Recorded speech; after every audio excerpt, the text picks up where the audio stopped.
John DeSando. And I'm Mary Urena. And this is This Movie Time. Yay! Oh, Mary, I am so glad to be back. I am glad to be back as well, and in the theater. And Mary, I did see in Dolby, In the Heights. Now, I can't think of seeing this at home on a screen any size. It just wouldn't do it justice. I I agree. And not just the sound, but the big, literally splashy dance numbers. Oh, and the number of people. I mean, I'm sitting there, I'm in awe of John Chu, who is the director. His ability to pull all these people together in some of these sequences. And on location in Washington Heights. Yes, yes. Various scenes were shot both in the streets and in the swimming pool. Oh, and then the swimming pool is wonderful, right? It's very joyous and absolutely wonderful. You're too young to remember Busby Berkeley.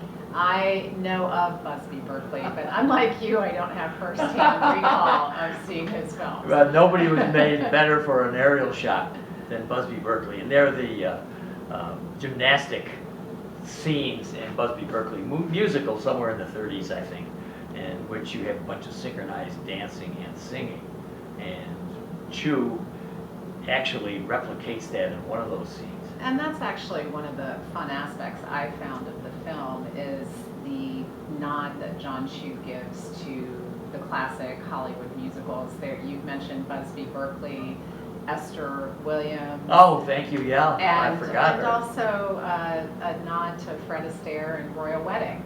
How about they're dancing up the side of the building? Exactly. And you can't forget what you've seen Astaire doing what on the ceiling? He did the entire room, actually. he danced on the walls, on the ceiling, and on the floor as well. What was somebody commenting to me? It's a comment on When the Sun Goes Down. Is a little bit kind of playing off of that idea, but whatever it is, they just mix so many genres in this film. I think it may be even a little bit confusing for some people, or I think from an editorial standpoint, I understand what you're saying. There wasn't a main character per se to follow storyline. It's multiple storylines Right. interjected with truly a tribute to Lin-Manuel Miranda's hometown in Washington Heights, and also where he lives. This was his first project. He started in college, and when it finally made it to the stage on Broadway, it won a Tony because it was so new and so fresh with all these Latino stories. yes. And so I think the number of storylines and then the editing on top of it with the different genres can be a little challenging to follow or become engaged in the stories. I have more than one friend who was put off by the length of the film. It is a little long. And the repetitiveness of some of it. Some of them seem to be the same sequences, just dressed up differently. And I got it a bit. I just was hoping that they would see that this is a true evocation of joy, community. I mean, there was so much that I think John Chu, and you mentioned a name I've heard before, Lin-Manuel Miranda. Just a lucky guy. A one-shot wonder. Oh my gosh, and I'm hoping Hamilton comes to the screen. You've seen it, I know. I have seen Hamilton, but you will be surprised to know I did not see In the Heights on stage. Okay. So, yeah. But the friends that I did go see this with had seen it on stage, and they did say that the first half of the film is very true to the musical on stage, but the second half was actually augmented with a newer storyline, given Lin-Manuel Miranda's interest in social justice and politics. It's not surprising, but there's a part of the storyline that goes into DACA and Dreamers. Yes. And the whole immigration issue in a different way than the original production on stage did. So I think that may have added to the length and added to yet another storyline to try and follow that ultimately isn't resolved other than the gumption of the young man to want to pursue becoming a citizen. Usnavi is our hero's name. Yes. And actually he was, Anthony Ramos was in Hamilton. Yes. and he does a good job as the hero, but really, there are so many unknowns here, except for Jimmy Smits. A lot, and Lin-Manuel Miranda. Yes. And if you're a fan of Hamilton and have seen Hamilton either on stage or the filmed version of the stage version, I think you'll enjoy, there's a couple of funny references to Hamilton, in addition to the references to the classic genres of musicals that we've already identified. It does make it an additional enjoyment to try and find those little nuggets and references to Hamilton. Yeah, and as for the traditional musical, it has an awful lot of that, and some people are going to need to, as you mentioned, need to come to terms with some of the social issues, which he becomes heavy-handed in the latter part of it. But and the middle begins to sag some as you're hoping for resolution somewhere, sometime, and it's long coming. But in that, if you can accept it as a musical, and therefore all of your complaints about how this is not, somebody was just complaining the other day to me about how our young hero, Usnavi, owns a bodega. Yeah, and they say, well, that's not poor. And I guess they're right. I just never thought of it that way.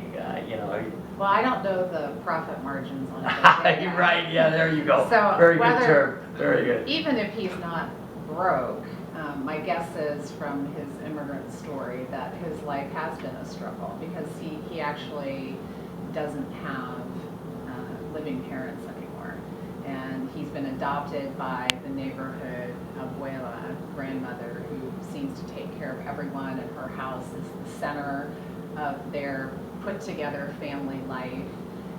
And so when you look at the film from him being the narrator and where he lives and how he's part of this community that's come together, it really is an homage to the Washington Heights that Lynn grew up in, and he wanted to pay tribute to. Yes, and as you say, there's some beautiful shots of the Heights. Certainly, it romanticizes. Of course it does. It's a movie musical. It is. It's supposed to be romanticized. Yeah, and they break into song. They do, and I don't think they do it in the Heights that way. But however, that Latinx whole business is beautifully wrought. I mean, there are bodies undulating in ways that I never saw in a musical. Different genres within the Latinx musical sphere. So it's fun to jump from song to song, and very true to Hamilton is, there's a lot of the rap type of music that replaces straight dialogue. Yes.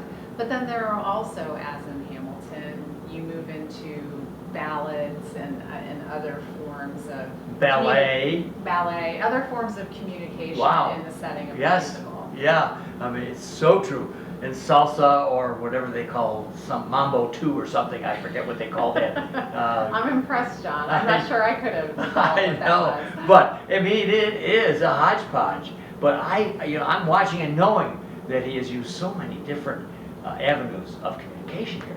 I'm just amazed at how smoothly he does it. I mean, how seamlessly it is. He moves from one to the other. He just slips from one, and it didn't bother me at all. In fact, I was feeling some of the joy of the actors and the characters in the film from this melting pot of people. It's just beautiful. Now, some of the more serious business, and you alluded to the dreamer business, and certainly the undocumented immigrants is an issue toward the latter part of this.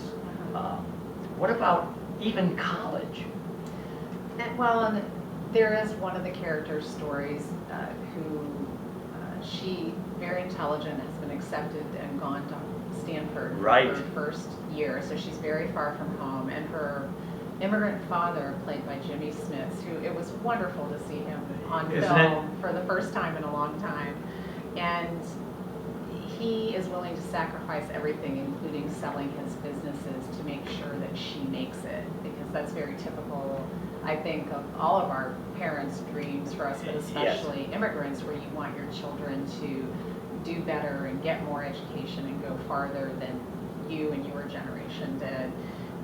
But she struggles with the pretty blatant discrimination that she faces being Latina in a predominantly white, privileged environment I like know. Stanford. I was so surprised at this. I hadn't given it any thought. You would think that a place like Stanford is pure of all this, mostly liberal and so on, and not what she is depicting. What she is depicting is not, and Stanford may have a few things to say from a publicity Yes. standpoint about the way they're portrayed as an institution in the film. But that's a very hard storyline because we're still experiencing so much discrimination in our society today.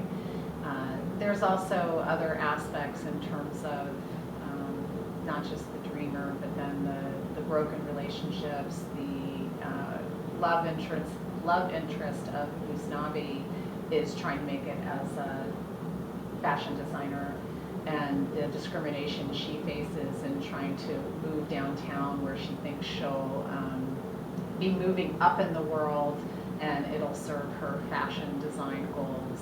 I love that one shot where you have like giant carpets coming off of buildings. Oh, that was wonderful. Wasn't it? Yeah, the big rolls of fabric Yes. that were furling off the tops of buildings in the wind during her big musical number. Yes. Solo. What imagination! That really, that just struck me as wow. Well, and that's one of the things that I love to see about when a musical goes from stage to screen. You want the filmmaker to take advantage of the now broader palette that they have Excellent. to tell the story. And that was a lot of fun as well in this, to see how they used being outside and having these huge sets, if you will, to really interpret and tell the story. Yeah, and I just think that's a great point. This is film, it's not stage. It's not stage. And do not confine it to the stage or make a comparison, well, that's not the way they, well, of course not, because they're completely liberated to go wherever they want with the camera. This is the beauty of